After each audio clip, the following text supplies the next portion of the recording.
Assalamualaikum warahmatullahi wabarakatuh. Perkenalkan, nama Gunawan, NIM 3120101191, kelas TI 20B1. Program studi Fisika 2, membahas tentang listrik statis.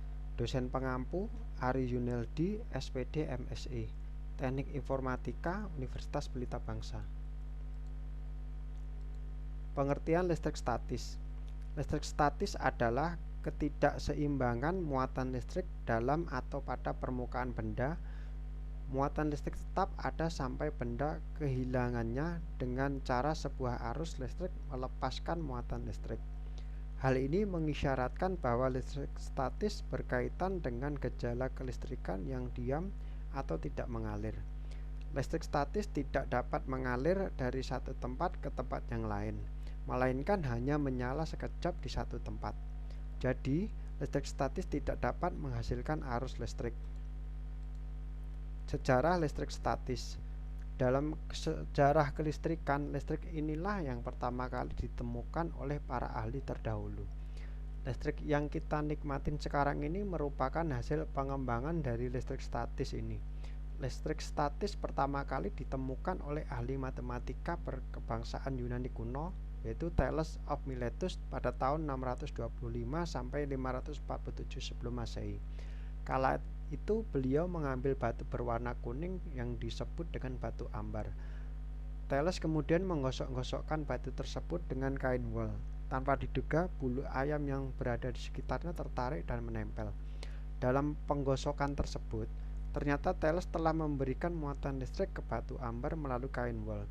Muatan inilah yang menyebabkan bulu ayam yang berada di sekitar batu ambar tertarik dan menempel pada batu ambar tersebut. Inilah kemudian menjadi syarat awal ditemukannya listrik statis. Konsep dasar listrik statis. Kejadian potongan kertas kecil bisa berinteraksi dengan penggaris yang telah digosok-gosok dapat dijelaskan dengan konsep dasar listrik statis atau muatan listrik. Karena membahas tentang listrik tentu tidak akan lepas dari muatan listrik. Listrik statis atau elektrostatik membahas muatan listrik yang ada dalam keadaan statis atau diam. Terdapat dua muatan listrik, yaitu muatan positif dan muatan negatif. Dikatakan bermuatan positif jika proton lebih banyak daripada jumlah elektron, dan begitupun sebaliknya. Sedangkan benda yang tidak memiliki muatan disebut netral. Benda yang bermuatan sejenis akan saling tolak-menolak saat didekatkan dan sebaliknya. Jika berbeda muatan akan saling tarik-menarik. Interaksi antar muatan listrik dijelaskan dalam gaya Coulomb. Rumus listrik statis. Tahun 1785, seorang fisikawan Perancis yang bernama Charles Augustin Coulomb menyelidiki besarnya gaya yang terjadi pada dua benda yang bermuatan listrik. Alat yang digunakannya adalah neraca puntir atau torsion balance. Hasil investigasinya menemukan hubungan bahwa besarnya gaya listrik sebanding dengan besarnya muatan listrik dua benda dan berbanding terbalik dengan kuadrat jarak pisah antara dua buah benda yang bermuatan listrik. Pernyataan ini dikenal dengan nama hukum Coulomb. Sebagai penghargaan atas jasanya, nama Coulomb digunakan sebagai satuan muatan listrik. Persamaan Coulomb. Hukum Coulomb secara matematis dapat dituliskan F sama dengan K Q1 kali Q2 per R kuadrat, di mana F gaya listrik satuan Newton, Q1 muatan listrik benda 1 satuan Coulomb, Q2 muatan listrik benda 2 satuan Coulomb, R jarak pisah antara dua benda bermuatan listrik satuannya meter, K tetapan. Penerapan listrik statis. Penerapan listrik statis sudah dapat kita temui dalam kehidupan sehari-hari. Penerapan tersebut mendatangkan manfaat bagi kehidupan manusia. Berikut ini beberapa contoh penerapan dari listrik statis. 1. Penangkal petir. Penangkal petir adalah rangkaian jalur yang difungsikan sebagai jalan bagi petir menuju ke permukaan bumi. Pelepasan muatan listrik secara tiba-tiba yang menghasilkan bunga api listrik disebut dengan petir. Loncatan muatan melalui udara menghasilkan cahaya yang sangat kuat dan panas sehingga menyebabkan udara memuai secara mendadak. Pemuaian udara yang mendadak akan menghasilkan bunyi ledakan menggelegar yang dinamakan guntur. Penangkal petir berupa batang logam yang berujung lancip dan dihubungkan dengan kawat logam berukuran besar.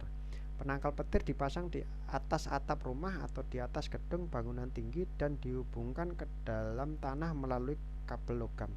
Penangkal petir menyediakan jalan bagi muatan listrik di awan agar dapat pindah menuju tanah melalui kawat, sehingga tidak menimbulkan kerusakan pada bangunan. Pengecatan mobil. Pada saat disemprot, butiran halus cat akan memiliki muatan karena bergesekan dengan udara. Permukaan mobil yang akan dicat diberi muatan yang berlawanan dengan muatan butir cat agar butiran cat dapat tertarik ke permukaan mobil tersebut. Cara ini sangat efektif diterapkan pada permukaan yang tidak rata. Hal ini terjadi karena butir cat menempel dengan mengikuti medan listrik yang ada. Akibatnya, butir-butir cat akan menutupin semua permukaan mobil yang mungkin tersembunyi dari semprotan cat. Dengan demikian, cara ini dapat menghasilkan hasil pengecatan yang rata dan menjangkau tempat yang tersembunyi. Mesin fotokopi. Mesin fotokopi memiliki bagian utama berupa pelat fotokonduktif. Pelat ini tidak mampu menghantarkan listrik ketika berada dalam ruang yang gelap. Pelat konduktif ini baru akan menghantarkan listrik jika dikenai cahaya. Mula-mula pelat fotokonduktif diinduksi dengan menggerakkan kawat bermuatan listrik negatif di sepanjang permukaannya. Dengan begitu, di permukaan pelat foto itu akan terbentuk muatan induksi yang bermuatan positif. Ketika kertas yang akan difotokopi disinari, pantulan cahaya mengenai pelat fotokonduktif yang telah mengandung muatan induksi. Akibatnya, terbentuk muatan listrik persis seperti pada kertas yang akan dikopi. Kemudian, tinta yang bermuatan negatif disemprotkan pada pelat. Selanjutnya, tinta itu dipindahkan ke atas kertas lain untuk membuat fotokopinya. Kertas ini dipanaskan agar tinta menempel kuat. Contoh listrik statis. Adapun beberapa contoh lain listrik statis yang dapat ditemui dalam rutinitas sehari-hari, yang diantaranya sebagai berikut. Ini. Saat kita menyisir rambut, maka tanpa kita sadari terkadang rambut kita akan terbawa berdiri sendiri seiring dengan gerakan sisir. Hal seperti ini dapat terjadi karena adanya interaksi muatan antara sisir dengan rambut kita. Penggaris listrik. Penggaris plastik yang digosok-gosokkan pada kain wol, kedua benda tersebut umumnya memiliki muatan netral. Tapi saat keduanya digosok-gosokkan, akan terjadi loncatan elektron yang berasal dari kain wol ke penggaris plastik, dan penggaris plastik menjadi bermuatan negatif sedangkan kain wol menjadi bermuatan positif. Contoh soal listrik statis. 1. Jika AB sama dengan BC sama dengan 3 cm dan Q sama dengan 2 kali 10 min 7 kolom, maka tentukan gaya yang bekerja pada muatan titik B. Penyelesaian. Gaya pada B akibat tiap-tiap muatan. Di sini terdapat rumus hukum kolom. F BC sama dengan K Q1 kali Q2 per R kuadrat sama dengan 9 kali 10 pangkat 9 dikali 2 kali 10 min 7 kali 2 kali 10 min 7 per 3 kali 10 pangkat min 2 sama dengan 0,4 Newton. Digambarkan dalam diagram. FBA sama dengan FBC sama dengan 0,4 Newton. Untuk resultan gaya di titik B sebesar FB per akar FBA kuadrat plus FBC kuadrat plus 2 FBA kali FBC cos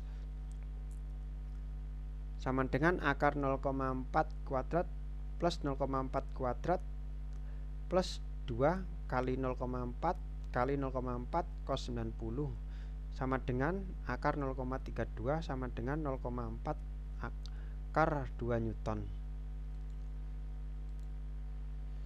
Soal kedua, dua buah muatan saat jaraknya 10 cm mempunyai gaya interaksi 20 Newton. Jika jaraknya diperbesar menjadi 20 cm, maka besar gaya interaksi yang terjadi adalah penyelesaian.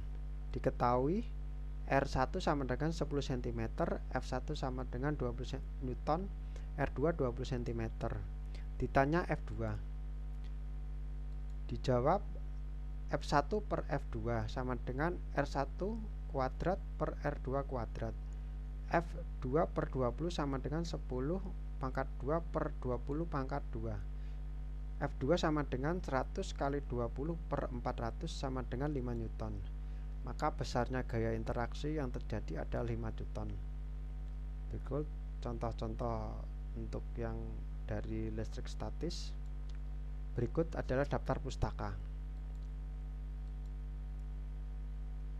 Cukup sekian pembahasan dari saya tentang listrik statis. Saya ucapkan terima kasih. Wassalamualaikum warahmatullahi wabarakatuh.